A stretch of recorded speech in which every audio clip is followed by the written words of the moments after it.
तो आज हम लोग पढ़ेंगे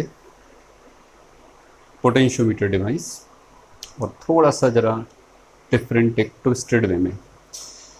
देखिए, सबसे पहले पोटेंशियोमीटर को समझने के लिए हम लोग छोटे से एक बेसिक से सर्किट से मैं शुरू करता हूँ, आपको ये बड़ी आसानी से समझ आएगा। सपोज़ मैंने दो सेल लिए और इन दोनों सेल को 5 वोल्ट का देकर इस तरह से कनेक्ट कर दिया। इस तरह से कनेक्ट किया जो आप नोटिस कर पा रहे हो कि ये दोनों एक दूसरे के अपोजिट वे में हैं। और अगर यहाँ पर मैं एक गैल्वेनोमीटर कनेक्ट कर रहा हूँ तो आपको ये सोचना है कि इस गैल्वेनोमीटर में करंट होगा, डिफ्लेक्शन शो होगा कि नहीं होगा। बिल्कुल बेसिक सा क्वेश्चन है, एक सिंपल सा सर्किट है। तो इसमें डिफ्लेक्शन नहीं होगा। क्यों नहीं होगा? क्योंकि दोनों सेल के स्ट्रेंथ, दोनों सेल का पोटेंशियल इक्वल है और अपोजिट है। इसका भी पॉजिटिव और इसका भी पॉजिटिव, पॉजिटिव पॉजिटिव एक दूसरे को रिपेल करेंगे और बराबर फोर्स से, बराबर पोटेंशियल से करेंगे, तो वो किसी का करंट नहीं चलने देंगे सर्किट में। Net effect, net current zero रहेगा, क्योंकि net EMF, net voltage, potential difference zero है। अब ये चीज़ अगर आपको समझ आती है तो इसी पर बेस्ड होकर मैं एक सर्किट और बनाता हूँ, इसको भी समझें ज़रा। कि सपोज करो हमने ये, ज़रा मैं लंबा चौड़ा सा एक सर्किट बनाता हूँ, आपको अच्छे से समझ आएगा। और ये एक रेजिस्टेंस लिया हुआ है, बड़ा सा एक रेजिस्टेंस है। ये जो सेल हमने लिया है ये लेते हैं 20 वोल्ट का। सिंपल है बिल्कुल, 20 वोल्ट का ये सेल है। ये जो रेजिस्टेंस है इसकी वैल्यू भी कुछ सपोज कर लो, मान लेते हैं 5 ओम का रेजिस्टेंस है। इतना बड़ा रेजिस्टेंस 5 ओम का, मान लेते हैं 5 ओम का रेजिस्टेंस है। अब मैंने क्या किया, आपको बोला कि इस पूरे 5 ओम के रेजिस्टेंस पे, मान लो ये ए से एफ तक का पॉइंट हो गया, ए से एफ तक का जो इतना बड़ा रेजिस्टेंस है, इस पूरे ए एफ रेजिस्टेंस पे कितना वोल्टेज ड्रॉप हो रहा है, कितना पोटेंशियल डिफरेंस है इसका। तो आप नोटिस करोगे कि इस साइड और इस साइड सर्किट में कोई और दूसरा रेजिस्टेंस तो है नहीं, तो ये जितना भी सारा 20 वोल्ट है सारा का सारा यही खाएगा, सारा पोटेंशियल डिफरेंस इसी को मिलेगा। तो इस पॉइंट पर होगा मैक्सिमम 20 वोल्ट पॉजिटिव और सारा खर्च होते होते होते यहाँ पे बचेगा ज़ीरो पोटेंशियल, सारा खर्च हो जाएगा। अगर आगे कोई रेजिस्टेंस होता तो थोड़ा उसके लिए भी बचता। तो 20 वोल्ट धीरे धीरे जब इसमें से करंट पास होता है, रेजिस्टेंस में से जब करंट चलता है, बेसिक सा फंडा है, तो पोटेंशियल ड्रॉप होता है, पोटेंशियल खर्च होता जाता है। करंट तो उतना ही रहता है लेकिन पोटेंशियल खर्च होता जाता है। तो ये 20 वोल्ट धीरे धीरे ड्रॉप होता गया, ड्रॉप होता गया और लास्ट में आके ख़त्म होकर सारा ज़ीरो हो गया। ठीक है, ये बेसिक वाली बात थी, आपको सबको पता है। अब मैंने क्या किया, इस पूरे 5 ओम के रेजिस्टेंस को ना 5 पार्ट्स में, 5 इक्वल पार्ट्स में डिवाइड कर दिया। ठीक है, तो 5 इक्वल पार्ट्स कैसे कैसे बनेंगे, लगभग लगभग मान लो ऐसे ही अंदाजे से 1 2 3 4 5, मतलब थोड़ा आगे पीछे हो रहा है, मान लो ऐसे ही लगभग। बी पार्ट, सी, डी, ई और एफ, ये सारे कितने कितने हैं, 1 ओम के बैठे, क्योंकि आपने 5 ओम के रेजिस्टेंस को इक्वल पार्ट में डिवाइड किया तो 1 ओम बैठा। अब सोचो इस पर कितना कितना पोटेंशियल डिफरेंस बैठा। अगेन क्योंकि ये सारे इक्वल हैं, टोटल का था 20 पोटेंशियल डिफरेंस, तो एक एक पर कितना आया, 4 वोल्ट का। 4 वोल्ट 4 वोल्ट 4 वोल्ट, इन सब पे 4 वोल्ट आया। लिख देते हैं, चलो 4 वोल्ट आया। अब देखो हमने क्या किया, मैंने सर्किट में थोड़ा सा एक चेंज किया। मैंने इस सर्किट के नीचे यहाँ एक रेजिस्टेंस और लगा दिया। ठीक है, और ये रेजिस्टेंस यहाँ जोड़ दिया, मान लो मैंने सी पॉइंट पे। और इस रेजिस्टेंस की कुछ भी वैल्यू मान लो आर रेजिस्टेंस ले लिया हमने, इसमें कोई खास कंसर्न नहीं है। मुझे बस आपको ये बताना है कि अगर सपोज़ यहाँ कोई रेजिस्टेंस लगाया तो इस करंट का क्या होगा। जो करंट पहले ऐसे चल रहा था, इसके अंदर करंट ऐसे चल रहा था पहले और ऐसे चल के सारा जा रहा था। अब क्या होगा, जब आपने रेजिस्टेंस नीचे लगा दिया तो कुछ करंट का हिस्सा नीचे भी आएगा, है ना। कुछ करंट यहाँ से आके, कुछ करंट नीचे चला जाएगा ब्रांच में, कुछ आगे यहाँ से चला जाएगा और यहाँ जाके दोनों मिल जाएंगे और फिर आगे चला जाएगा। थोड़ा सा करंट नीचे आएगा, थोड़ा अपना चलता रहेगा, यहाँ के दोनों मिल जाएंगे और फिर कंबाइंड होकर आगे चलेंगे। ये भी आप सबको पता है, बेसिक वाली बात है। अब मैं यहाँ अपनी अप्रोच थोड़ी सी डिफरेंट करता हूँ। हाँ, आप लोगों को पोटेंशियोमीटर के टॉपिक पे धीरे धीरे पहुँचाने के लिए अब मैं यहाँ पे थोड़ा सा एक नया मसाला डालता हूँ। सपोज करो ये जो रेजिस्टेंस मैंने नीचे कनेक्ट किया था, ये 20 वोल्ट, ये रेजिस्टेंस, मैं इनके नाम रखता हूँ। कैसे कैसे नाम रखते हैं? ये 20 वोल्ट मान लो है इंडियन गवर्नमेंट, भारत की सरकार। ये जो रेजिस्टेंस है हमारा पूरा इतना बड़ा, मान लो ये पूरा हमारे इंडिया का रीजन है, इंडिया का बॉर्डर है, ये पूरा हमारा इंडिया है। ठीक है, बिल्कुल सिंपल सी बात। ये हमारी सेंटर की गवर्नमेंट मेन, जिसकी वजह से पूरा इंडिया चल रहा है, और यहाँ हमारा पूरा रीजन फैला है, अपना अपना इलाका है सारा, है ना, ये हमारा बॉर्डर है। अब नीचे जो रेजिस्टेंस है ये वाला, जिसमें हमारा अभी ये करंट जा रहा था, मान लो ये कोई friendly country like Nepal, Bhutan जैसे अपने छोटे भाई बहन जैसे देश हैं, फ्रेंडली कंट्रीज है ना, जिनसे हमारा बॉर्डर लगा। तो होता क्या है, वहाँ हम लोगों को कोई परमिट की ज़रूरत नहीं पड़ती, खुला अपना घूमने कहीं भी जा सकते हैं, कोई रोकने टोकने वाला नहीं है। तो अपनी इंडियन गवर्नमेंट यहाँ भी आ जाएगी, यहाँ से इधर होके अपने में तो चली रही है, यहाँ भी होके जा सकती है, कोई रोकने टोकने वाला नहीं है। बढ़िया, नेपाल भूटान जैसे फ्रेंडली कंट्रीज़। अब कहानी में ट्विस्ट तब आएगा जब मैं यहाँ से इस रेजिस्टेंस को हटा के और मैं यहाँ लगा दूँ एक और सेल, और वो भी अपोजिंग वे में। अब क्या होगा? अब ये जो सेल है, मान लो मैंने इसको 8 वोल्ट का ले लिया और इसको मैंने नाम दिया एक होस्टाइल कंट्री की गवर्नमेंट, होस्टाइल नेबर, शत्रु देश जो हमारे बॉर्डर के साथ लगा है। नाम लेने की जरूरत नहीं है, सब समझ गए ना, समझदार लोग हैं सब। अब क्या होगा भाई? अब ये सिचुएशन नहीं रहेगी। अभी जरा इन्हें हटाओ, अब नई सिचुएशन क्या होगी? अब ये भाई पहले तो जो यहाँ पे था फ्रेंडली कंट्री था, तो उसको कोई रोक टोक नहीं थी, उसे कोई प्रॉब्लम नहीं थी हमारे आने जाने से। इसको तो प्रॉब्लम होगी। इनफैक्ट ये अपना करंट, ये अपनी आर्मी, अपने लोग अंदर भेजना चाहेगा, जो कि करता है ये अपने लोग अंदर भेजना चाहेगा, हम उसको वहां से रोकेंगे।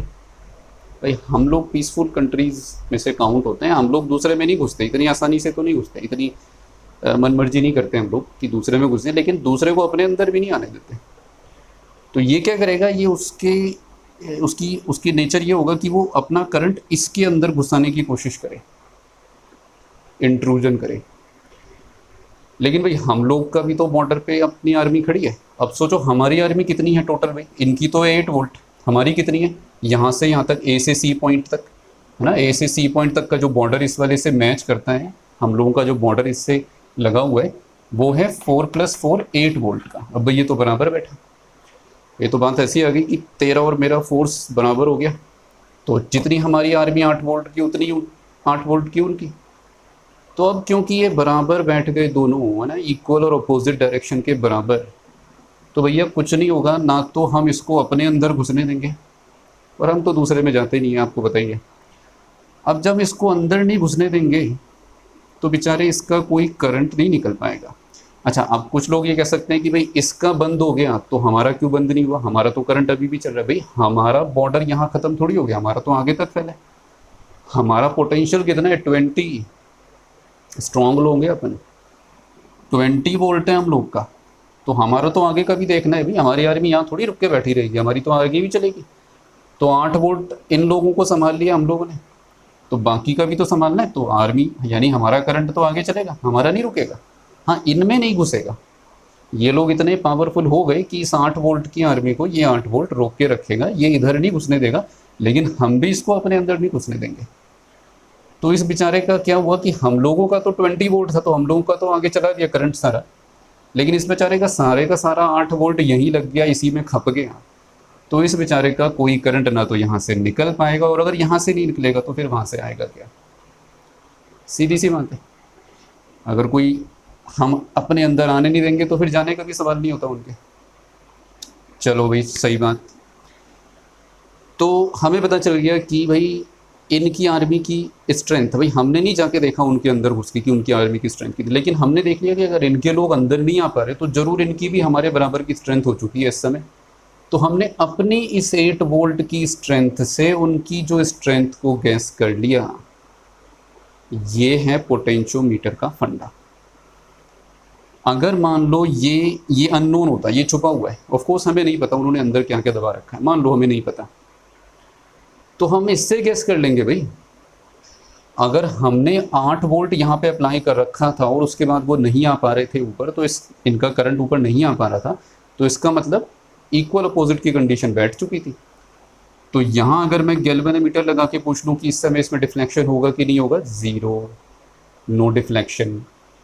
तो हमने अपनी स्ट्रेंथ से इसको गैस कर लिया। यही काम हम लोग फिज़िक्स की लैब में करेंगे। जरा धरती पे आ जाएं, है ना, हवा में उड़ लिए। तो फिज़िक्स की लैब में हम लोग यही करेंगे कि यहाँ के रेजिस्टेंस और यहाँ के पोटेंशियल को देखकर यहाँ के रेजिस्टेंस से यहाँ का पोटेंशियल निकाल लेंगे और यहाँ का जो पोटेंशियल होगा उसी से गैस कर लेंगे कि भैया यहाँ यही पोटेंशियल है। एक बात, और जबकि हमने अपनी करंट का कोई खर्चा नहीं किया। याद होगा आपको 10th के फिज़िक्स में हम लोगों ने पढ़ा था कि पोटेंशियल डिफरेंस किससे मेजर करते हैं, तो हम लोग बोलते थे वोल्ट मीटर से करते हैं। तो भैया अब यहाँ पे वोल्ट मीटर क्यों लगा रहे हैं, इतना बड़ा काम जो हम पोटेंशियोमीटर का क्यों लेके चल रहे हैं, क्योंकि ये एक्यूरेट है। वोल्ट मीटर से जब हम लोग पोटेंशियल डिफरेंस मेजर करते थे तो कुछ करंट वोल्ट मीटर से भी पास हो जाता था, जिसकी वजह से एक्यूरेसी नहीं आ पाती थी। इसको मैं किसी दूसरे वीडियो में और अच्छे से डिस्कस करूँगा, लेकिन फिलहाल जरा टॉपिक पे ही रहते हैं, अलग नहीं जाएंगे। अच्छा, अब कहानी थोड़ी सी और बची हुई है, अभी उसको और देख लेते हैं। पोटेंशियोमीटर का फंडा तो यहाँ हो गया क्लियर बेसिकली, लेकिन इसके पीछे जुड़े हुए एक दो क्वेश्चन जो और बनते हैं उसको भी इसी के साथ समझ लेते हैं। टॉपिक चल ही रहा है तो उसे भी कर लेते हैं। अब सपोज करो मैंने, ये तो था बराबर बराबर की स्ट्रेंथ की सिचुएशन, ठीक है।